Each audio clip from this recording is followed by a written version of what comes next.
স্বাগত আজকে বাংলাদেশে। আপনাদের সঙ্গে আছে আমি খালেদ মহিউদ্দিন। রাষ্ট্রের সমগ্রের দূরত্ব এক ধরনের অস্থিরতা উস্কে দেয়। এগুলির সব অবস্থান ছাড়া আইনের শাসন অসম্ভব। কল্যাণ রাষ্ট্র হতে হলে বাংলাদেশকে হাঁটতে হবে ভারসাম্যের পথে। এসব নিয়ে আজকের আলোচনা সংসদ বিচার। কথা বলতে স্টুডিওতে আছেন আওয়ামী লীগের উপ প্রচার সম্পাদক অসীম কুমার উকিল, আছেন সুপ্রিম কোর্টের আইনজীবী অ্যাডভোকেট ইমতিয়াজ মাহমুদ, কিছুক্ষণের মধ্যে আমাদের সাথে যোগ দিচ্ছেন বিএনপির যুগ্ম মহাসচিব সুপ্রিম কোর্ট আইনজীবী সমিতির সম্পাদক ব্যারিস্টার মাহমুদ্দিন খোকন। স্বাগত আপনাদের। জনাব অসীম কুমার উকিল, সংবিধানের পঞ্চম সংশোধনীর সময় আপনাদের কেন মনে হয়নি, মানে বর্তমান সরকারের কেন মনে হয়নি যে বিচারক অপসারণের ক্ষমতা ৭২-এর মতো করে সংসদের হাতে দেওয়া উচিত? ষোড়শ সংশোধনীতে কেন যেতে হলো? এটা কেন এত জরুরি ছিল? পঞ্চদশ সংশোধনীতে আমরা অনেকগুলি সংশোধনী দেখলাম, অনেকগুলি অনুচ্ছেদের আমরা সংশোধনী দেখেছি, কিন্তু ষোড়শ সংশোধনী করে সেটিকে আবার যেতে হলো কেন? আপনাকে ধন্যবাদ। একটি মানে আজকের টক অফ দ্য নেশন নিয়ে আলোচনাটা শুরু করেছেন। নিঃসন্দেহে এটি অত্যন্ত গুরুত্বপূর্ণ বাংলাদেশের রাজনীতির জন্য, বাংলাদেশের সরকার কাঠামোর জন্য অত্যন্ত গুরুত্বপূর্ণ বিষয়। কেন মনে হয়নি, কেন মনে হয়, আসলে এই আলোচনাটা করতে গেলে একটা দীর্ঘ আলোচনার বিষয় এসে যায়। 1975-এর 15ই আগস্টের মর্মান্তিক হত্যাকাণ্ডের পর বাংলাদেশের রাজনীতিতে যে বিষয়গুলি এসে দাঁড়িয়েছিল, আমরা মানে খুব সূক্ষ্মভাবে চাইলেও আমরা 75-এর পরে রাজনীতি শুরু করতে হয়েছে। এই জিয়াউর রহমানের কাছ থেকে অনুমতি নিতে হয়েছে আওয়ামী লীগের নামে রাজনীতি করার, সেভাবে শুরু করেছি। 79 জাতীয় সংসদ নির্বাচনে আমরা অংশগ্রহণ করেছি। আমরা 39 জন সংসদ সদস্য পেয়েছি। সেই 39 জন সংসদ সদস্য নিয়ে আমরা দাঁড়িয়েছি। বঙ্গবন্ধু হত্যার পর বঙ্গবন্ধু বাংলাদেশে দাঁড়িয়ে আমরা দাঁড়িয়েছি। তারপর হাঁটি হাঁটি পাপা করে আমরা যাওয়ার চেষ্টা করেছি। আপনার এই বিষয়গুলি বুঝতে হবে। 75-এর 15ই আগস্ট কেবলমাত্র একটি ব্যক্তি বা একটি পরিবারের হত্যাকাণ্ড নয়, আমার সমস্ত চেতনার উপরও কুঠারাঘাত করা হয়েছিল। না অসীম, আমি এই ব্যাপারে আপনার সাথে একমত, কিন্তু যে আপনি যে কোনো প্রশ্নের উত্তরে যদি মানে ওই থেকে শুরু করেন, আমি সেই জায়গা থেকে উত্তরের জন্য আমাকে ধাপে ধাপে অগ্রসর হতে হয়েছে। আমি 90 পর্যন্ত একটি ফেজ আমরা অতিক্রম করেছি, যে ফেজটা ছিল সামরিক শাসন, স্বৈরাচার বিরোধী। না, এর মধ্যে সামরিক স্বৈরাচারের হাত ধরে জঙ্গিবাদ, মৌলবাদী, সাম্প্রদায়িক শক্তির উত্থান অবস্থান, এই সবগুলোকে নিয়ে যখন আমি অগ্রসর হয়েছি, তখন আমি চেয়েছি আমার ভোট আমি দেবো, যাকে খুশি তাকে দেবো, এই জিনিসটাই প্রতিষ্ঠিত করতে। এবং আমাদের আন্দোলন, লড়াই সংগ্রামের মধ্য দিয়ে আমার নির্বাচনী ব্যবস্থা। আমি কিন্তু অসীম আপনার কথা বুঝতে পারতেছি না, মানে আমার প্রশ্নটার উত্তর কি এটা হচ্ছে কিনা সেটা আমি সেটা বলতে চাচ্ছি, যেটা যে আমি 72-এর সংবিধান চাই, কিন্তু আমি চাইলেই সংবিধান থেকে বিসমিল্লাহির রহমানির রহিম সরাতে পারছি না। সরানোর দরকার নাই। আপনি বিচারক অপসারণ ক্ষমতা সম্পর্কে একটু বলেন। বিচারক অপসারণের ক্ষমতা 72-এর সংবিধানে ছিল। আপনার পঞ্চদশ সংশোধনীর মাধ্যমে আপনাদেরকে বলা হয়েছিল যে 72-এর সংবিধানে আপনারা ফিরে যান। সেটা আপনারা না করে ষোড়শ সংশোধনীতে আপনারা কেন করলেন? আমি একটা সিম্পল প্রশ্ন করেছিলাম। আমি সিম্পলি বলতে চাচ্ছি, এখন সামগ্রিকভাবে সবকিছু মনে হয়েছে যে এখন এই ব্যাপারে কার্যকরী পদক্ষেপ গ্রহণ করা যেতে পারে। সবকিছু বিবেচনা করে আমাকে অগ্রসর হতে হবে। আপনাদের মনে হওয়াটার পেছনে কি কাজ করে সেটা বুঝতে চেষ্টা করছিলাম। আপনি বিশেষ কোনো ক্ষেত্র কাজ করছে আমি তা বলছি না, কিন্তু আমার গণতান্ত্রিক রাজনীতির পিলার, যে পিলারগুলি, একটি হলো আপনার নির্বাচন কমিশন, একটি হলো পার্লামেন্ট, আর বিচার বিভাগ। নির্বাচন পিলারগুলি কেমন? নির্বাচন কমিশনগুলি শক্তিশালী, খুব ভালো। নির্বাচন কমিশনগুলি আমরা শক্তিশালী করার জন্য আমরা চেষ্টা করেছি, অতীতের অভিজ্ঞতাগুলি কাজে লাগিয়ে। সফল কি হয়েছে না, আমরা অগ্রসর হয়েছি, সফল হয়েছে আমি তা বলছি, আমি অগ্রসর হয়েছি। আমার আজকের দিনে নির্বাচনের সামগ্রিক পদ্ধতি আমাকে বলছে যে না, নির্বাচন পদ্ধতি আরো সিইসি আরো বেশি শক্তিশালী করতে হবে, আরো বেশি কার্যকরী করতে হবে।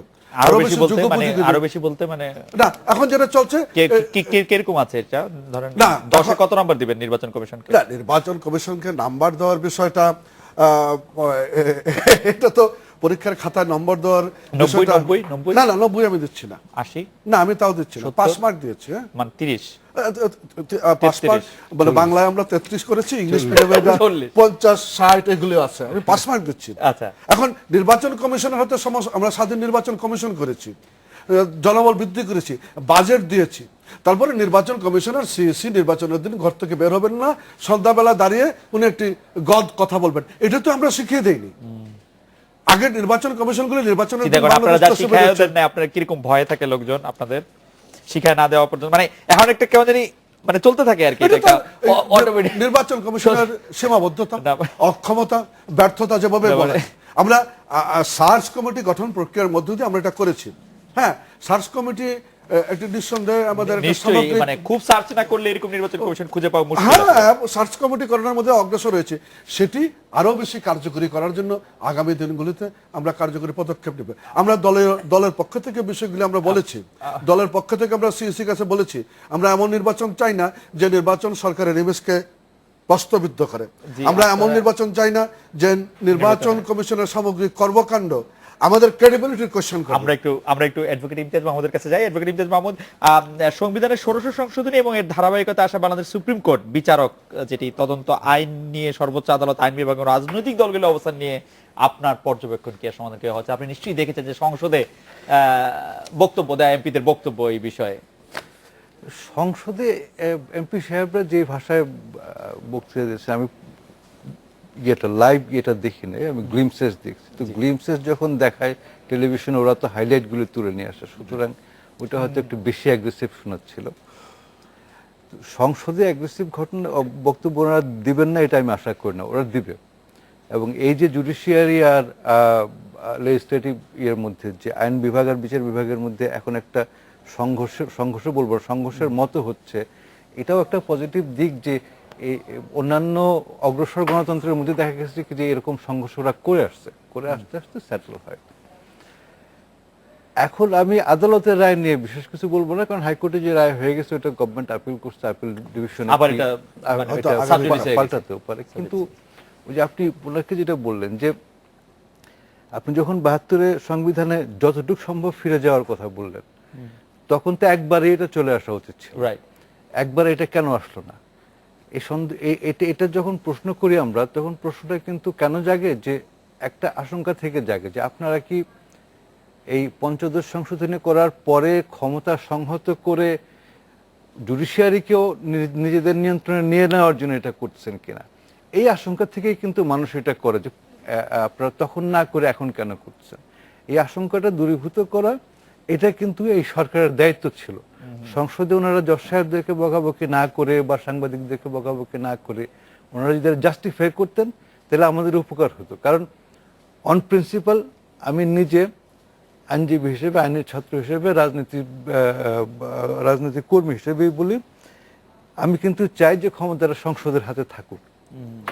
ঝুঁকি আমাদের এখন যেভাবে সংসদ চলছে তাতে যে ঝুঁকি আছে এটা জেনেও আমি বলছি সংসদের হাতে থাকুক, কারণ যদি আমরা একটা কার্যকর গণতন্ত্র বাস্তবায়ন করতে পারি তাহলে এটা কাজে দিবে। সব দেশেই চেক অ্যান্ড ব্যালেন্সের জন্য একজনকে রিমুভালের ক্ষমতা আরেকজনের হাতে থাকতে হবে। এক্সিকিউটিভদের রিমুভালের ক্ষমতা থাকবে ইয়ের হাতে, লেজিসলেটিভ বোর্ডের হাতে, পার্লামেন্টের ওদের রিমুভালের ক্ষমতা থাকবে সংসদের জজ সাহেবদের কাছে, জজ সাহেবদেরকে রিমুভ করবে পার্লামেন্ট, এইভাবেই হবে।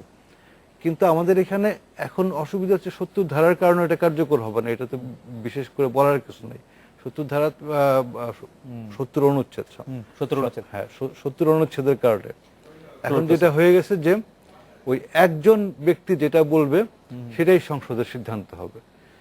ওইটা আছে, কিন্তু আমার আলটিমেটলি সংসদের হাতেই আসতে হবে। 70 অনুচ্ছেদ দরকার হলে পাল্টাই দিয়ে আসতে হবে। কিন্তু অ্যাডভোকেট ইমতিয়াজ মাহমুদ, আমি একটা বিরতিতে চলে যাবো, আমি একটু চট করে জানতে চাইবো যে বিচারকের নিয়োগ নিয়ে আমরা কোনো কথা বলছি না, বিচারক অপসারণ নিয়ে আমরা খুব উৎসাহিত হচ্ছি। বিচারকের নিয়োগের জন্য তো একটা বিধিমালা করা দরকার, যেটি নিয়ে সংবিধানে ঠিক সরাসরি না বলা থাকলেও সুপ্রিম কোর্ট কিন্তু বারবার ডাইরেক্টিভ দিচ্ছে। সংবিধানে তো একরকম ভাবে বলা আছে যে আইন প্রণয়ন করে নিতে হবে। সেই আপনারা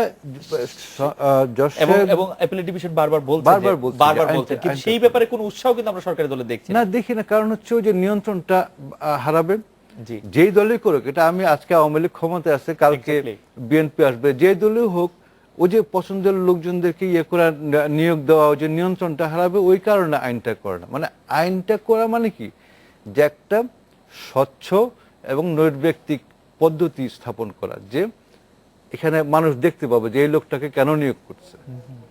আমাকে যদি বলেন, আমি মনে করি যে ওই সুপ্রিম জুডিশিয়ারির, আমাদের সুপ্রিম কোর্টের জজ সাহেবদের নিয়োগ পার্লামেন্টে আলোচনা হয়ে অ্যাপ্রুভ হওয়া উচিত।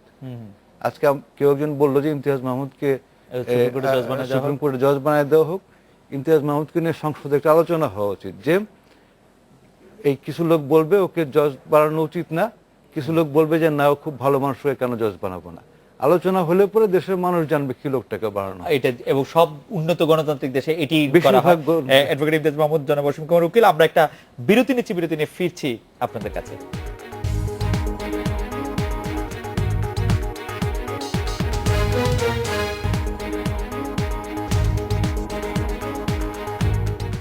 ফিরে এলাম আজকে বাংলাদেশে। জনাব অসীম কুমার উকিল, ইউনিয়ন পরিষদ নির্বাচনে বিশাল জয় পাচ্ছেন আপনারা। এই ভোট ও সামরিক শাসনামলের ভোটের সঙ্গে গুণগত পার্থক্য কতটা আছে? তিনটি মোটা দাগে ছবির কথা যদি আমরা বলি, জাল ভোট, ব্যালট পেপার ছিনতাই, প্রকাশ্যে সিল মারা বা নির্বাচনী কর্মকর্তারা বসে বসে নৌকায় সিল মারছেন, এই ধরনের ছবি আমরা দেখছি। অসীম দা, আপনার কি মনে হয়? না, আপনি যা বললেন এটা কোনো মিথ্যে কথা বলছেন তা না, এটা সত্য। আর আজকালকার দিনে ফাঁকি দেওয়ার উপায় নাই তো, সবার হাতে হাতে মোবাইল, মানে সবার হাতে হাতে ভিডিও, সবার হাতে হাতে ক্যামেরা, সবকিছু ধারণ করেই কথা বলতেছে নাকি না, এই সবকিছুই সত্য, এর মধ্যে দিয়ে নির্বাচনে এগিয়ে যাচ্ছে। তারপরেও মানে আমি ধর্মের বলবো আর কি, আমি ময়মনসিংহ অঞ্চলের মানুষ আর কি, ময়মনসিংহ অঞ্চলের কোনো ইলেকশন কেন্দ্রে কাউকে যদি জিজ্ঞেস করেন যে কয়টা জাল ভোট হয়েছে, কোনো যে এটা আবার হয় নাকি, এখন জাল ভোট হয় না, চিন্তাই করা যায় না, কিন্তু বলে টেলিভিশনে দেখাচ্ছে, পত্রিকা হচ্ছে, আরে হচ্ছে তো ঘটনা। আমার 700 ইউনিয়ন পরিষদের নির্বাচন হচ্ছে, 5টি বা 10টি বা 20টি ইউনিয়নে ঘটনাগুলি হচ্ছে। তবে good news is not news, bad news is news. Normally নির্বাচন আসলে বলছেন যে 700 ইউনিয়নের মধ্যে 20টি ইউনিয়নে হচ্ছে এরকম, 20টা না 30টা হলো, এটুকু মানে শতাধিক হয় নাই, মানে শতাধিক না, না না মোটামুটি ট্রেন্ড এরকম না, না না মোটামুটি। আমি বললাম তো, আপনার ময়মনসিংহ ডিভিশন ধরেন, আমি চ্যালেঞ্জ দিয়ে বলছি, রংপুর ডিভিশন আমি চ্যালেঞ্জ দিয়ে বলছি, কিছু কিছু ঘটনা ঘটছে এবং এই ঘটনাগুলি হাইলাইট হচ্ছে। মানে আমার সাথে যাদের দেখা হয় তারা শুধু বিএনপি এবং জামাত সাপোর্ট করেন, কারণ তারা বেশিরভাগই বলছেন যে আসলে কোনো ভোট হচ্ছে না, চেয়ারম্যান পদ্ধতি কোনো ভোটই হচ্ছে না আসলে, না মানে অল্প যে কয়টা হচ্ছে তো হচ্ছে, মানে আমার সাথে যাদের দেখা, আমি যাই নাই না সেটা আপনার, আমি তো বললাম যে ঘটনাগুলো, তাইলে একটু সাবধান হওয়া দরকার সসীম দা, কারণ তাহলে মানে বিএনপি জামাতের সমর্থকরা বাড়ছে এরা, মানে কারণ আমি যাদের সাথে দেখা হচ্ছে তারা সবাই আপনার, আমি তো বলছি যে ঘটনাগুলি ঘটছে, ঘটনাগুলি টেলিভিশনে আসছে, পত্রিকার পাতায় আসছে, টেলিভিশনের কথা বলছেন, আমি ব্যক্তিগতভাবে না, হ্যাঁ নর্মালি তো তারা ইলেকশনগুলি নিয়ে কথা বলবে, বিএনপি বা জামাত এগুলি নিয়ে কথা বলবে, আর বাইরেও কথা বলছে, আমি বলছি না, আমি তা বলছি না, কিন্তু আমি পার্সেন্টেজটা বলছি। নিঃসন্দেহে আপনার এই 4th পেজ ইলেকশনটা যেটা গতকালকে হলো, 4th পেজ ইলেকশনটা ফার্স্ট পেজ সেকেন্ড পেজের তুলনায় 3rd পেজ অনেক বেটার ইলেকশন হয়েছে, 4th পেজ আরো বেটার হয়েছে। আমরা আশা করছি যে আগামী দিনগুলিতে আরো বেটার ইলেকশন হবে। এখন প্রিসাইডিং অফিসার যে কাজটা করছে, আমাদের দেশে একটি কথা বলে যে চাষের বাইল বুঝে জমি জিরাত হারানোর পর ব্যাপারটা কি ওরকম দাঁড়াচ্ছে না, মানে আপনারা যখন আসলে এনশিওর করছেন যে 700-র মধ্যে 500 আসন নিশ্চিত করে পরে তারপর আচ্ছা ঠিক আছে একটু ভালো, না আমরা তা বলছি না, আমি তা বলছি না, কিন্তু আপনার ভোট কেন কমছে বা ভোট কেন বাড়ছে সেই জায়গাটাতে যেতে হবে। এখন কেউ বলছে যে রাউজানের সব আওয়ামী লীগ জিতে গেছে, বা রাউজানের 13টার মধ্যে 10টা বিনা প্রতিদ্বন্দ্বী নির্বাচিত হয়েছে, কিন্তু রাউজানের একজন শীর্ষ সন্ত্রাসী যুদ্ধ অপরাধী, সে তার ফাঁসির রায় কার্যকর হয়েছে। সেখানে গত 40 বছরের ইলেকশনের চিত্রটা কি ছিল সেটা তো আলোচনা আনছেন না, ভোটই ছিল না, বলতো যে ভাই সব ভোট পেয়েছি, দেওয়ার দরকার নাই, এখন ভোট হচ্ছে, ভোট দিচ্ছে, এই ঘটনাগুলি ঘটছে। আপনার 500 জনের নির্বাচন উত্তর বাংলাদেশে দাঁড়িয়ে অগ্নি সন্ত্রাস, জ্বালাও পুরাও, সরকারি অফিস আদালতে অগ্নি সংযোগ, মোটামুটি বলা যায় যে আপনি এই জিনিসগুলি মানুষ গ্রহণ করেছি কি করেনি, এই জায়গাটা তো যেতে হবে। হামলা মামলা তো একটা লোক নির্দোষ, তার বিরুদ্ধে একেবারে মামলা দেওয়া হয়েছে, বিষয়গুলি তা নাই। আমরা একটু অ্যাডভোকেট ইমতিয়াজ মাহমুদের কাছে শুনি যে আওয়ামী লীগের শীর্ষ নেতৃত্ব পর্যন্ত ইউনিয়ন পরিষদ নির্বাচনে দ্বন্দ্ব সংঘাত নিয়ন্ত্রণে নির্বাচন কমিশনের প্রতি আহ্বান জানাচ্ছে। নির্বাচনী এলাকায় নির্বাচন কমিশন সাংবিধানিক ক্ষমতা প্রয়োগ করছে কিনা, তাদের সক্ষমতা নাকি সদিচ্ছার অভাব, কোনটি দেখছেন?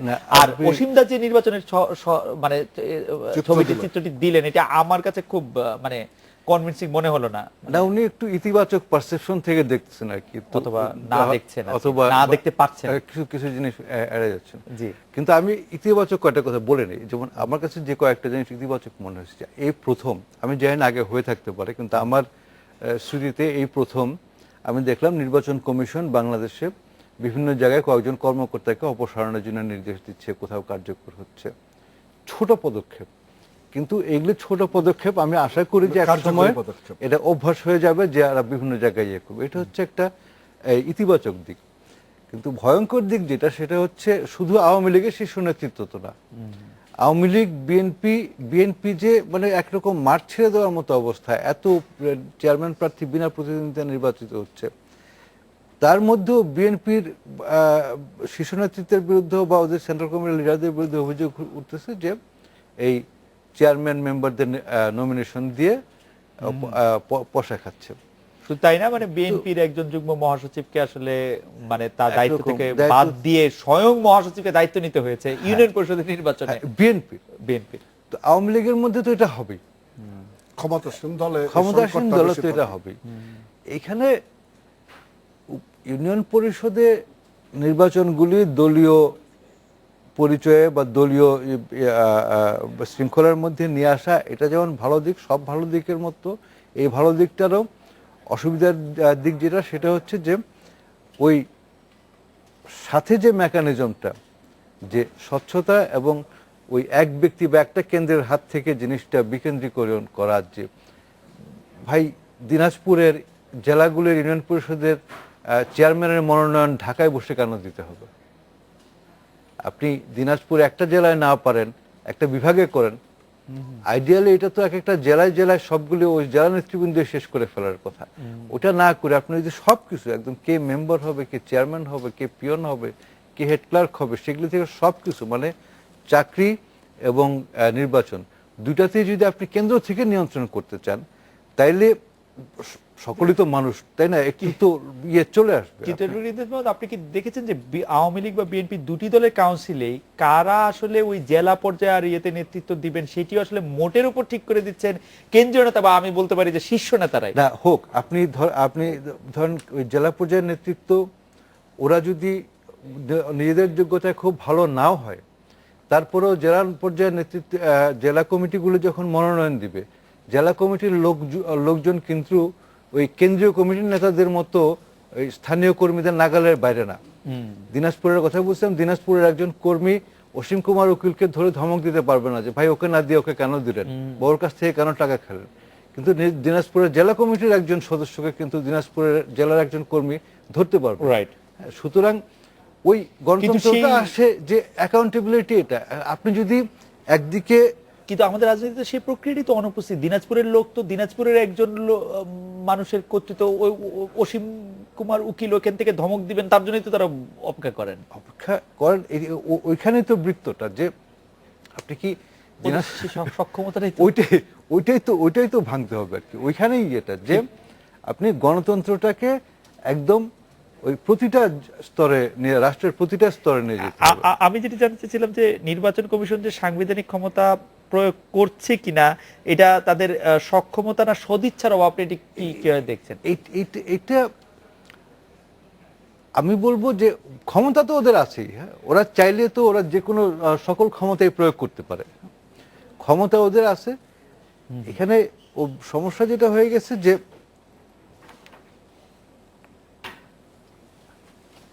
আমাদের সংস্কৃতিতেই এটা নাই। আমাদের সংস্কৃতিতে যে ইন্ডিপেন্ডেন্টলি একটা বডি কাজ করবে এটা নাই। আপনি ইলেকশন কমিশনের লোকজনদেরকে নিয়োগ দিচ্ছেন, যাদেরকে ইলেকশন কমিশনার বানাচ্ছেন, চিফ ইলেকশন কমিশনার বানাচ্ছেন, ওনারাও কোনো না কোনো ভাবে তদবির করে নিয়োগপ্রাপ্ত হন। সার্চ কমিটির কথা অসীম কুমার উকিল বলছিলেন। যাই হোক, ব্যারিস্টার মাহমুদুল খোকন শেষ পর্যন্ত আমাদের সাথে এসে পৌঁছেছেন। খোকন, আপনাকে স্বাগত জানাই। আমরা আলোচনা করছিলাম সংসদ এবং বিচার নিয়ে। আমি আপনার কাছে জানতে চাইবো যে ইমতিয়াজুল মাহমুদ অবশ্যই এই অবস্থায় নির্বাচন কমিশন এবং তার সক্ষমতা নিয়ে বলছেন, ইউনিয়ন পরিষদ নির্বাচনকে সামনে অসীম কুমার উকিলও এগুলি নিয়ে বলেছেন। আমি প্রথমে একটু জেনে নিতে চাই যে সংসদীয় ব্যবস্থা রাজনীতি করেও বিচারক অপসারণ ক্ষমতা আইন বিভাগের হাতে দেওয়ার বিরোধিতা কেন করছেন, যেখানে রাষ্ট্রের সর্বোচ্চ পদের ব্যক্তিত্ব রাষ্ট্রপতিকে পর্যন্ত ইমপিচ করার ক্ষমতার অধিকারী আইন বিভাগ, সেখানে একজন বিচারককে অপসারণ করার অধিকারটি সংসদে থাকুক, সেটি থেকে আপনারা বাদ দিচ্ছেন কেন? আমি আরেকটু বলতে চাই, এখন তো যদি আমার ষোড়শ সংশোধনী বাতিল থাকে, ক্ষমতাটি একরকম প্রধানমন্ত্রীর কাছেই আছে, কারণ রাষ্ট্রপতি তাকে বাতিল করবেন, প্রধানমন্ত্রীর পরামর্শে সেটি করবেন। ব্যারিস্টার মাহমুদুল খোকন। প্রথমত হলো আমাদের বর্তমান যে সুপ্রিম জুডিশিয়াল কাউন্সিল, এটা মূলত জাজেস, চিফ জাস্টিস এবং জাজরাই কিন্তু ব্যবস্থা গ্রহণ করে, রাইট, এবং তাদের কন্ডাক্ট সম্বন্ধে সবকিছুই কিন্তু অনারেবল চিফ জাস্টিস বা আপিলেট ডিভিশন কিন্তু সুপারভাইজ করতে পারে। রাইট। আর আমাদের যে যদি আজকে কিন্তু রাজনীতিবিদদের কাছে নিয়ন্ত্রণ চলে যাবে, পার্লামেন্টে তো আমাদের রাজনীতির কাছে নিয়ন্ত্রণ চলে যাবে, বিচারক নিয়োগের ব্যাপারে এবং তাদের আচরণবিধি সব কিছু ঠিক করা। এখন যেটা হলো যে আপনার রাজনীতি ধরেন আমাদের কোনো কথা বলতে বিচারক নিয়োগের ব্যাপারে আমরা 40 বছর 44 বছর কিন্তু আমরা কিন্তু ইয়ে করতে পারিনি। নিয়োগের ব্যাপারটা আসছি আমার প্রশ্নের প্রথম অংশ, আপনারা কিন্তু সংসদে আপনাদের একজন রাষ্ট্রপতিকে ইমপিচ করার কথা বলে তাকে পদত্যাগ করতে বাধ্য করতেন, আমি বদরুদ্দোজা চৌধুরীর কথা বললাম, আপনারা রাষ্ট্রপতিকে ইমপিচ করতে পারবেন, হাইকোর্টের একজন বিচারককে অপসারণ করতে পারবেন না কেন সংসদে? আমাদের বিচার বিভাগটা কি, সংবিধানে বলা আছে স্বাধীন বিচার ব্যবস্থা, রাইট, স্বাধীন বিচার ব্যবস্থা কনস্টিটিউশনে বলা আছে, রাইট, সাংঘর্ষিক এটা। আপনি ধরেন মেম্বার অফ পার্লামেন্টরা তারা ওখানে মধ্যে এখানে তাদের অনেক ইন্টারেস্ট, তারা বিশেষ করে সরকারি যারা যে সময় যে সরকার দল থাকবে মেজরিটি ওদের এখানে অনেক কিছু ইন্টারেস্ট ইনভলভ থাকে। কোনো বিচার তার ইন্টারেস্ট যেটা চাচ্ছে সেটা হচ্ছে না, বিচারক হয়তো কোর্ট থেকে রায় দিল, পার্লামেন্ট তো প্রিভিলেজ, এখানে কোনো কন্টেম্পট হবে না, কিছু হবে না, ওখানে সমালোচনা একটু লবিং করে সমালোচনা শুরু করলো, মেলাইন করলো, সেটা এখনো করতে পারে, মেলাইন করলো, এবং আবার সেই মেম্বার অফ পার্লামেন্টে হয়তো পার্লামেন্টে দেখা যাচ্ছে আপনার এখানের মধ্যে প্র্যাকটিস করতেছে, উনাকে ভালো কোনো বড় মামলা উনি রায় ওনার পক্ষে দিলেন না, উনি একদিকে এখানে বিচারকরা মাইলট বলতেছে সুপ্রিম কোর্টে এসে, ওখানে আবার ওখানে আপনার সমালোচনা করছে। আপনি পুরোপুরি বিচার বিভাগটাকে আপনি স্বাধীন রাখেন, এটা কি রাজনীতির হাতে তুলে দেন না, নিয়ন্ত্রণ দেন। আমি একটু খোকন ভাইকে প্রশ্ন করতে চাই। খোকন ভাই, এখন কি রাষ্ট্রপতি চাইলে কোন বিচারককে প্রধান বিচারপতি সহ তাকে অপসারণ করতে পারবেন কিনা? অনেকটা ইন্ডিপেন্ডেন্ট আছে, অনেকটা ইন্ডিপেন্ডেন্ট পারেন কিনা? পারেন, তার মানে প্রধানমন্ত্রী চাইলে পারেন, রাষ্ট্রপতি তার মানে প্রধানমন্ত্রী চাইলেই পারেন, প্রধানমন্ত্রী চাইলে পারেন, কিন্তু এটা প্রধানমন্ত্রীর কাছ থেকে সংসদে থাকছে, মানে আপনারা কি মানে শেখ হাসিনার কাছে থাকুক সেটি চাই, আর পার্লামেন্টের কাছে থাকুক সেটি চান না? না, আসলে আমাদের কনস্টিটিউশন আর্টিকেল 70 আছে, কিন্তু হুইপ যদি যা করবে, হুইপ যা করবে ওইখানে 70 ধারা 70 অনুচ্ছেদের অপসারণ চান, কিন্তু রাজনীতিবিদদের হাতে কেন দিবেন না? কনস্টিটিউশন স্ট্রাকচার আছে, এই কনস্টিটিউশন স্ট্রাকচার আপনি স্বাধীনভাবে তারা বিচার করতে পারেন। প্রধানমন্ত্রী চাইলে এখন কোন বিচারকে অপসারণ করতে পারেন কিনা?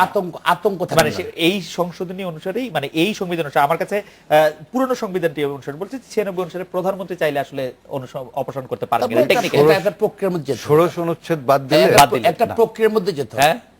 কেন? রাষ্ট্রপতি তো পারেন কাউকে অপসারণ করতে, রাষ্ট্রপতি পারেন, কিন্তু রাষ্ট্রপতির ওই পরামর্শ তো প্রধানমন্ত্রীর রাষ্ট্রপতি পারেন কি প্রক্রিয়ায়? জুডিশিয়াল কাউন্সিলটা রাষ্ট্রপতির জন্য বাধ্য না তো মানতে, রাষ্ট্রপতি চাইলে যে কোনো বিচারককে অপসারণ নিতে বলতে পারেন। হ্যাঁ, তা পারেন, কিন্তু উনি তো সুপ্রিম জুডিশিয়াল কাউন্সিলের মাধ্যমে পারবেন না, বাধ্য না, এটা কিন্তু ওইভাবে লেখা থাকে না। রাষ্ট্রপতির কিন্তু ইনহেরেন্ট ক্ষমতা আছে যে কোনো বিচারককে ইয়া করা, এটা নিয়ে কথা হয়েছিল, আপনার নিশ্চয়ই মনে থাকবে, রাষ্ট্রপতির কিন্তু ইনহেরেন্ট ক্ষমতা আছে ইয়াকে সরানোর, ক্ষমতা আছে, রাষ্ট্রপতি সরাবেন, কিন্তু রাষ্ট্রপতি সরালে তো প্রধানমন্ত্রী পরামর্শ। এখানে আপনার যেমন চেক এন্ড ব্যালেন্স আছে, এখানে check and balance supreme judicial council ছাড়া পারবেন না, এটা সংবিধানে লেখা থাক বা না থাক, আপনাকে সুপ্রিম জুডিশিয়াল কাউন্সিলের মাধ্যমে আসতে হবে। আর সুপ্রিম জুডিশিয়াল কাউন্সিল কিন্তু জাজ আছে, কিন্তু সরাসরি পারবেন না। কিন্তু আমি আপনাকে বলি যে এই খোকন ভাই যেটা বলছেন যে রাজনীতিবিদদের হাতে চলে গেলে আপনার আশঙ্কাটা কি? রাজনীতিবিদদের হাতে গোটা রাষ্ট্রই তো রাজনীতিবিদরাই দেশ চালাবে, রাষ্ট্র হচ্ছে একটা রাজনৈতিক সংঘ, এটা রাজনীতিবিদরাই তো চালাবে, রাজনীতিবিদ চালাক, আমি বলি যে সুপ্রিম জুডিশিয়াল কাউন্সিল ছাড়া রাষ্ট্রপতি কেন সরাতে পারবেন? 96(5) আগে আছে, যে ক্ষেত্রে কাউন্সিল অথবা অন্য কোন সূত্র হইতে প্রাপ্ত তথ্যে রাষ্ট্রপতির এইরূপ বুঝিবার কারণ থাকে, যে তাকে তো অন্য কোন তথ্য সূত্রে, তাকে তো কাউন্সিল লাগে নাকি? যে কোনো তথ্য সূত্রে, মানে ওনাকে জাস্টিফাই করতে হবে, তার মানে অন্য যে কোনো তথ্য সূত্রে আছে না, ওই সূত্রটা সাবজেক্ট জুডিশিয়াল ইনকোয়ারি, না, it's a privilege communication, still judicial inquiry, মানে আপনি ধরেন সরকার যে কোনো উপজেলা, আমি আপনার আইন আপনাদের সাথে আমি তর্ক করতে চাই, কিন্তু আমি জানি যে সুপ্রিম জুডিশিয়াল কাউন্সিল আসলে কথা সুপ্রিম জুডিশিয়াল কাউন্সিল ছাড়াও stages and check and balance, মানে লেটস ডিসএগ্রি অন দিস, হ্যাঁ, যে এটা আমরা ভিন্ন মত নিয়ে থাকি। ঠিক আছে, না বেশি বাবুদের খবর আপনি বলছিলেন যে আপনি মনে করছেন যে আসলে এটার মধ্যে একটা চেক এন্ড ব্যালেন্সটাই জরুরি, এবং বিচার বিভাগের পৃথক করার জন্য এটা, বা স্বাধীন সত্তার জন্য আমরা যেটা সম্প্রতি যেটা হলো পার্লামেন্টে, জি। সবাই কিন্তু স্বাধীন, বিচার বিভাগ স্বাধীন, আইন বিভাগ স্বাধীন, কিন্তু যেটা হলো সেখানে আপনি কেউ কন্টেম করতে পারবে না। তাই বলে this is not the way to criticise the জাজেস। একজন মন্ত্রী তো বলেই ফেললেন পার্লামেন্ট থেকে যে বিচারপতিদেরকে আমরা নিয়োগ দিয়েছি, আমরা যদি সরকারে না আসতাম এরা বিচারপতি হতো না, বিচারপতি হতো না। এটা কি মিন করছে এটা? এটা গণতান্ত্রিক রাষ্ট্রে তো সত্য নো কথা। No no no no no no no no this is not jury chef. শুনুন, যে মুহূর্তে আপনি ওয়ার্ড যখন- করেন, যে মুহূর্তে no no no no no no this is not jury chef. শুনুন, যে মুহূর্তে আপনি ওয়ার্ড যখন- করেন, যে মুহূর্তে ওয়ার্ড নেবেন তিনি ইন্ডিপেন্ডেন্ট, স্বাধীনভাবে বিচার করবেন উনি রাজনীতিবিদদের ইনফ্লুয়েন্সে বিচার করবেন। আপনি কি মনে আছে যে পার্লামেন্টে এর আগে পার্লামেন্টের সেশনগুলিতে আসলে আমি প্রয়াত মির্জা গোলাম হাফিজ থেকে শুরু করে অনেক সম্মানিত পার্লামেন্টের নিয়ে আসলে বিচারকদের সম্পর্কে অনেক ধরনের কথাই বলেছে পার্লামেন্টে। এটা উচিত একটা, না না, আমি মনে করি যে এটা খুব আমরা করেছেন সেটা আমরা খুব আমি বলবো যে সেসব এবং মাননীয় বিজ্ঞ সদস্যদের সীমাবদ্ধতা আমি মনে করি। এটা ধরেন এটা হলো কি, এটা হলো রাষ্ট্রের যদি মুখোমুখি হয়ে যায়, যদি বিচার বিভাগ শাসন বিভাগ বা আমি মুখোমুখি হয়ে গেলে রাষ্ট্রের জন্য বিপর্যয় আসবে। আমরা একটা বিরতির পর আবার আমরা আপনার কাছে ফিরছি। আমি শুধু একটু মনে করে রাখি যে অ্যাডভোকেট ইমতিয়াজ মাহমুদ কিন্তু বলছিলেন যে এগুলি গণতন্ত্রের জন্য মানে ইতিবাচক দিক, কারণ এইসব তর্কের মধ্যে দিয়ে গণতন্ত্র এগিয়ে যায়। যাই হোক, আমরা একটা বিরতি নিয়ে ফিরছি আপনাদের কাছে।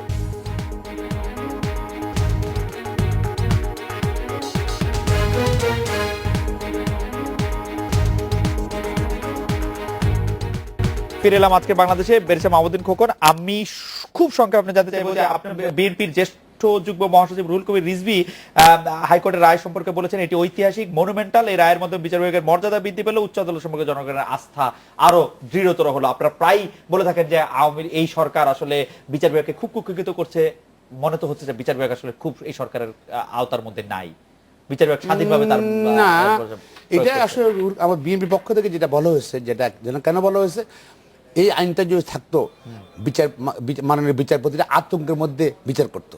ওকে, হ্যাঁ, এবং দেখেন আপনার আছে না যে একজন তো আজকে বলে ফেললেন, এক মাননীয় মন্ত্রী বলে ফেললেন কি যে বিচারপতিরা এই রায় দিল কেন, তারা জাতির কাছে ক্ষমা চাওয়া উচিত। না, সেটা খুব বিক্ষোভ থাকতে পারে, কিন্তু বিচার বিভাগ এখন আমরা কোথায় গেছি? আপনি বিচার বিভাগকে কুক্ষিগত করতে পারে না আওয়ামী লীগ, এই বক্তব্যের সাথে আপনি একমত হবেন? না, আমি একমত না।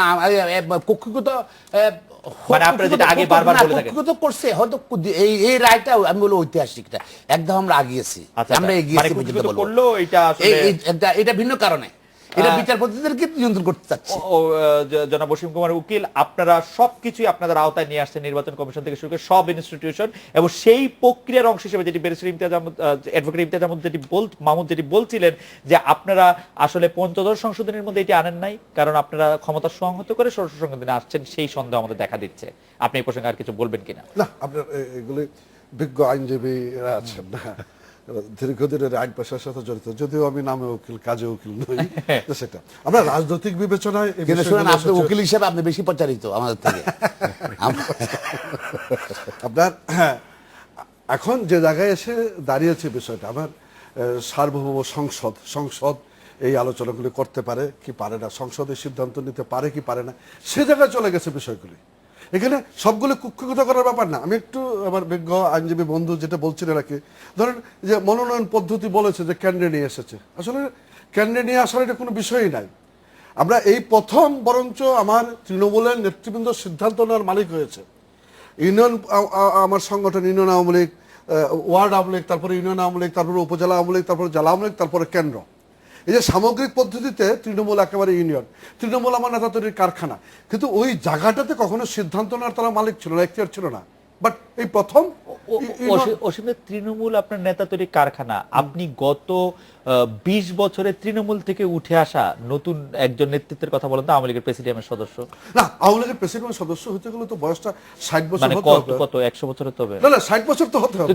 20 বছর তৃণমূল কেন্দ্রে একজন নেতা দিতে পারলো না, তৃণমূলকে আপনি নেতা বানানোর কারখানা বলছেন। তারপরেও তো মানে আবার আমার প্রেসিডিয়ামে যারা আছে না, আপনি নাম ধরে আলোচনা করতে চাই না। না, 20 বছরের মধ্যে নতুন কেউ কেন্দ্রীয় নতুন কোন কেন্দ্রীয় নেতা যিনি তৃণমূল থেকে উঠে এসেছে অবশ্যই বলেন একজন। ধরেন আবার ওই যে পলক আমার মাননীয় মন্ত্রী হয়েছে, না, আমি বলছি কেন্দ্রীয় আওয়ামী লীগের নীতি নির্ধারক একজন সদস্য না, একজন। নীতি নির্ধারক না, যারা আছে এখনো প্রেসিডিয়াম মেম্বার যারা, জি। তারা কি মানে সব একেবারে নিউ কামার বা হাইব্রিড উড়ে এসে জুড়ে বসে এগুলি বলবেন? এরা রাজনৈতিক প্রক্রিয়ার মাধ্যমে এসেছে এবং সেটা আমাদের তৃণমূল থেকে আমাদের এসেছে। প্রেসিডেন্টের কথা বলেন না, হ্যাঁ, আমাদের প্রেসিডেন্ট, হ্যাঁ, আমাদের মহামান্য প্রেসিডেন্ট আব্দুল না, হামিদ।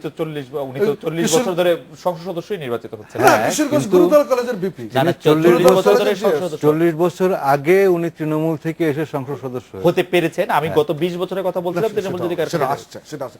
আমি যেটা বলতে চাচ্ছি যে এই আওয়ামী লীগ তৃণমূলেরই দল ছিল, তৃণমূল থেকে নেতারা উঠে আসতো, কিন্তু গত 20 বছর ধরে সেটা স্টপ করা হয়েছে।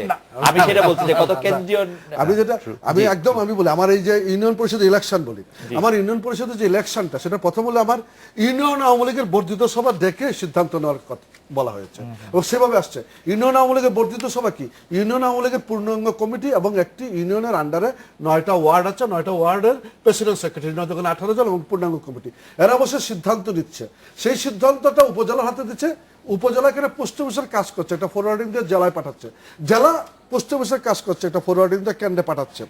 সেখানে একাধিক যখন থাকছে, কোনো জায়গা একাধিকও আসছে, একজন হচ্ছে না, তখন আমাদের দিক থেকে দলীয়ভাবে একটা জরিপ করে রাখা হয়েছে, একাধিক জরিপ, সেই জরিপের ভিত্তিতে দিয়েছে।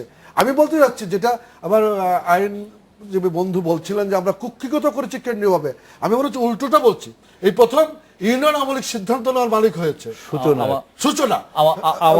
দীর্ঘ 100 বছরের একটি ঐতিহ্য ছিল নির্বাচনের একটি প্রক্রিয়া, সেটা আমরা দলীয় পদ্ধতিতে করেছি।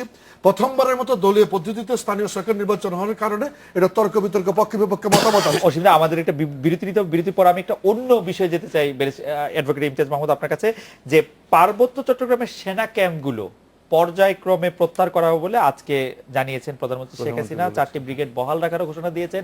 কিন্তু আমরা যদ্দূর জানি 1997 সালে 2 ডিসেম্বর, আমার যদ্দূর মনে পড়ে, সেই সময় শান্তি চুক্তিতে এটি একটি প্রধান ব্যাপার ছিল এবং সেই পর্যায়ক্রমে দেওয়ার ঘোষণা প্রায় 20 বছর, মানে 19 বছর একটু কম সময়, 18 বছর 6 মাস, সেই সময়টিতে কেন, এই সম্পর্কে আপনি একটু পর্যবেক্ষণ শুনবো। বেশ, আমাদের খোকন আপনার কাছে এটি শুনবো। আমরা একটা বিরতি নিয়ে ফিরছি আপনাদের কাছে।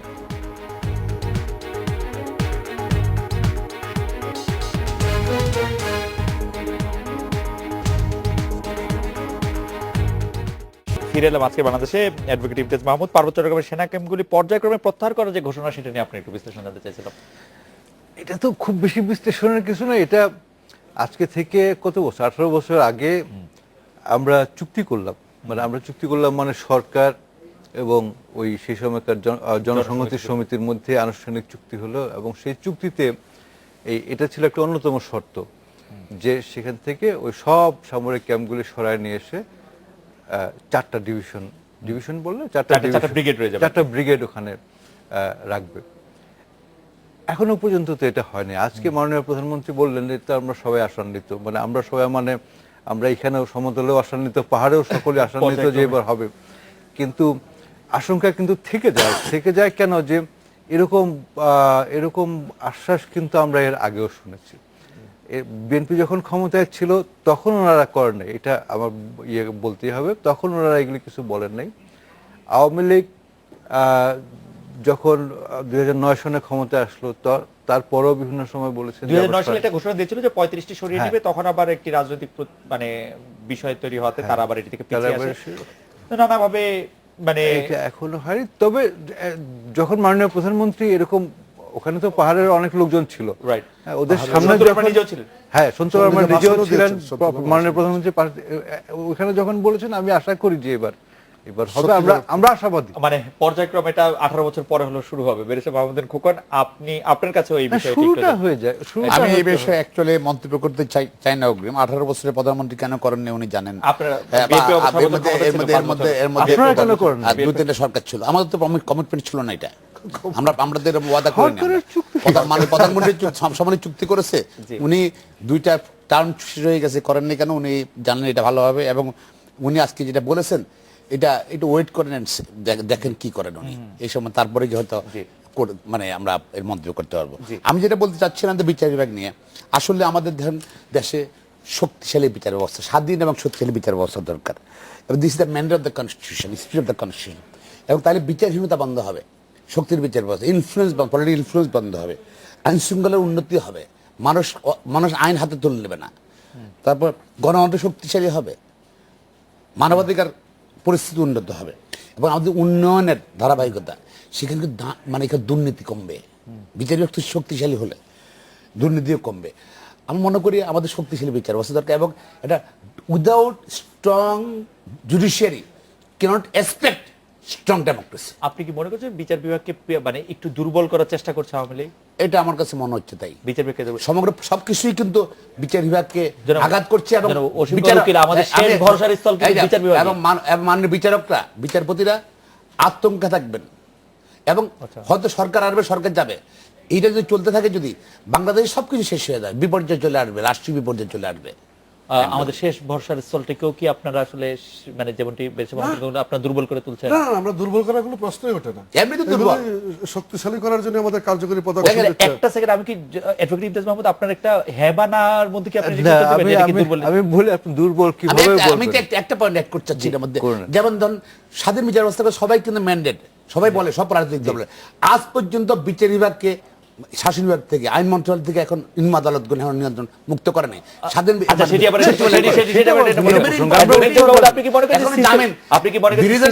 জামিন হবে না, রিমান্ড হবে, আইন মন্ত্রণালয় ঠিক করে দিচ্ছে। সিস্টেমেটিক ভাবে কি দুর্বল করার চেষ্টা করছে? না, দুর্বল করার চেষ্টা এটা তো ঐতিহাসিকভাবে সকলেই করছেন, এটা এই যে এই ওনারা দুই দলই করছেন, চেষ্টা করেন রাখতে, কিন্তু উনি খোকন ভাই যেরকম ভয়াবহ অবস্থা সেরকম ভয়াবহ না। কারণ আমি বলি, এখন বিচার বিভাগ এই সংসদের গালাগালি, রাগ, চিৎকার চেঁচামেচি দেখে বোঝা যায় যে এই বিচার বিভাগ সংসদকে, মানে our judiciary has taken on the parliament, যে একদম মুখোমুখি সংঘর্ষ যেত। সুতরাং এটা একদম যে কি বলে পরাধীন বা নিয়ন্ত্রণাধীন চলে আসছে, অবশ্যই হওয়া উচিত। এটা এখনো হয়নি, কিন্তু আপনার এখন সুযোগ আছে সরকারের পক্ষে ইয়ে করার, সুতরাং এই সংগ্রামটা চালু রাখতে হবে। জনাব অসীম কুমার উকিল, আপনার কি দুর্বল করে তুলছেন বিচার বিভাগকে? না, প্রশ্ন এটা না, আমরা শক্তিশালী করার জন্য কাজ করছি, ও সেটা পার্লামেন্টে একটা বিষয়ে আলোচনা হয়েছে, সেই আলোচনার সুযোগ থাকবে না। আলোচনার মাধ্যমে কি বিচার বিভাগ একটু শক্তিশালী হলো? না, মানে আপনারা শক্তিশালীর জন্য কাজ করছেন। আমরা আজকে যে বিতর্কটা আসছে, যাই হয়েছে পার্লামেন্ট দুঃখজনক। আচ্ছা, যাই হোক, মানে শক্তিশালী হলো কিনা? আমরা তো গণতান্ত্রিক কাঠামোতে, গণতান্ত্রিক সরকার ব্যবস্থায়, পার্লামেন্টের ফর্ম অফ গভর্নমেন্টে আমরা মনে করি যে পার্লামেন্ট হবে সবকিছু আলোচনার কেন্দ্রবিন্দু। আলোচনার ভাষা নিয়ে আমাদের বিতর্ক থাকতে পারে, পার্লামেন্ট, কিন্তু পার্লামেন্টটাকে শক্তিশালী করতে হবে, এ ব্যাপারে তো কোনো দ্বিমত নেই। পার্লামেন্টে আমরা এই আলাপ আলোচনাগুলি করতেই পারি, কিন্তু বিচার বিভাগ দুর্বল কেন, কি কারণে, এটা পার্লামেন্টে আলোচনা হওয়ার কারণেই বিচার বিভাগ নিয়ে কথা হচ্ছে, বিষয়গুলি এরকম হলে মূল সংকটকে পাশ কাটিয়ে যাওয়া হচ্ছে। বিচার বিভাগ শক্তিশালী করতে হবে, বিচার বিভাগ, স্বাধীন বিচার বিভাগের করণীয় করার ক্ষেত্রে বাংলাদেশ আওয়ামী লীগ, আমাদের সরকারের অনেক কার্যকরী পদক্ষেপ। জাস্টিস নিয়োগের ক্ষেত্রে আমরাও চেষ্টা করেছি আরো বেশি অ্যাকাউন্টেবিলিটি জায়গাটা তৈরি করতে, কিন্তু সংকট আছে। আজকে বিচারক নিয়োগের বিধিমালা, সে বিষয়গুলো নিয়ে কথা হচ্ছে, সেই বিষয়গুলো নিয়ে তো কথা বলার সুযোগ হচ্ছে না। সবাই মিলে জায়গাটা তৈরি করা, এই আলোচনাটা এসেছে, এখন কাজ চলছে, কিন্তু সবাই মিলে তো জায়গাটা তৈরি করতে হবে, যে বিচারক নিয়োগের বিধিমালা। আপনি নিশ্চয়ই খেয়াল করেছেন সুপ্রিম কোর্টে বিচারক নিয়োগের যে দিক নির্দেশনা তৈরি প্রশ্ন 6 বছর আগে হওয়া যে রুল, সেটা শুনানির জন্য হাইকোর্টে, চূড়ান্ত শুনানির জন্য হাইকোর্টে উঠছে। এটা 10 মে শুনানির জন্য কার্যতালিকায় আছে, আজকে 8 মে, পরশু দিনের শুনানির জন্য কার্যতালিকায় আছে। আপনি কি মনে করেন যে রাষ্ট্রের সর্বোচ্চ আইন কর্মকর্তা যিনি এই ব্যাপারে সিরিয়াস, রাষ্ট্র কি বা সরকার কি ব্যাপারে সিরিয়াস? হ্যাঁ, এই কাজগুলি হচ্ছে, আমরা মনে করি যেটা হবে অবশ্যই সিরিয়াস। আপনার কাছে কি মনে হয় যে আমার মনে হয় না সিরিয়াস না, কারণ সিরিয়াস যদি হয় তাহলে মানুষকে হাইকোর্টে গিয়ে কেন বলতে হচ্ছে যে এই বিচারক নিয়োগের রুল করে দেন? অনেকদিন যে রুলটি হয়ে আছে সেই শুনানির জন্য 6 বছর ধরে আছে। এটি বাংলাদেশের বিচার ব্যবস্থা। না, ভারতের বিচার ব্যবস্থা আপনাদেরকে মেনশন করতে হবে। না, বলো তো, এই দুর্বলতাগুলো তো আমাদের আছে। সরকার যখন এই দায় আমার, এই দায় আপনার, আমাদের এই দায় নিয়ে পরে আমরা লেটেস্ট মুভ, দায় আমাদের আছে, কিন্তু সরকার যখন গুরুত্ব দেয় তখন 3 মাসের মধ্যেও মামলা শেষ হয়ে যায়, 3 মাসের মধ্যে মামলা শেষ হয়ে যায়, এরকম উদাহরণ আছে। রাইট, সেটা আছে, সেটা আছে। বেরসা বাহাদুর, আমরা 10 সেকেন্ড শুনতে পারবো আপনাকে। এই ব্যাপারে আপনার কোনো, আপনি বলছিলেন যে বিচার ব্যবস্থা দুর্বল হচ্ছে, কিন্তু আজও কিন্তু আমরা দেখলাম একজন সিটিং মিনিস্টার, আমি জনাব মোশাররফ হোসেনের কথা বলছি, চিটাগংয়ের গণপূর্ত মন্ত্রী যিনি আছেন, তার বিরুদ্ধে মামলাটি আবার চালু করার জন্য রাষ্ট্র নির্দেশ পেয়েছে আপিল বিভাগের কাছে। এগুলো ছোট ছোট ছোট ছোট ছোট ব্যাপারে কোনো ম্যাটার নাই, এগুলো কোনো ধরতে পারে না। মূলত হলো যে সরকার নিয়ন্ত্রণ করছে চাচ্ছে কিনা, আমি সরকার এই সরকার বলছি না, আমরা কিন্তু সব সরকারের কথা বলছি, সবাই নিয়ন্ত্রণ করতে চায়, এই নিয়ন্ত্রণ মুক্ত করতে হবে। এই নিয়ন্ত্রণ মুক্ত না করলে আমাদের, আমি ইউনিয়ন কাউন্সিল বলছি, ইউনিয়ন কাউন্সিল আমাদের একদম ইউনিয়ন কাউন্সিল বলতে চাচ্ছি এই নির্বাচন দরকার ছিল আর্টিকেল 59 অনুযায়ী নির্বাচিত প্রতিনিধি প্রশাসন সকল স্তরে, কিন্তু সন্ত্রাস, আওয়ামী লীগের লাভটা কি?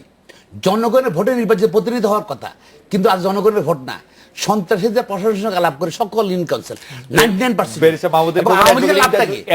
আওয়ামী লীগের দলীয়ত্বে প্রমাণ করে। অসীম কুমার উকিল, আপনাদের অনেক ধন্যবাদ। এই ছিল আজকে বাংলাদেশে, দেখা হচ্ছে আগামীকাল এই সময়। শুভরাত্রি।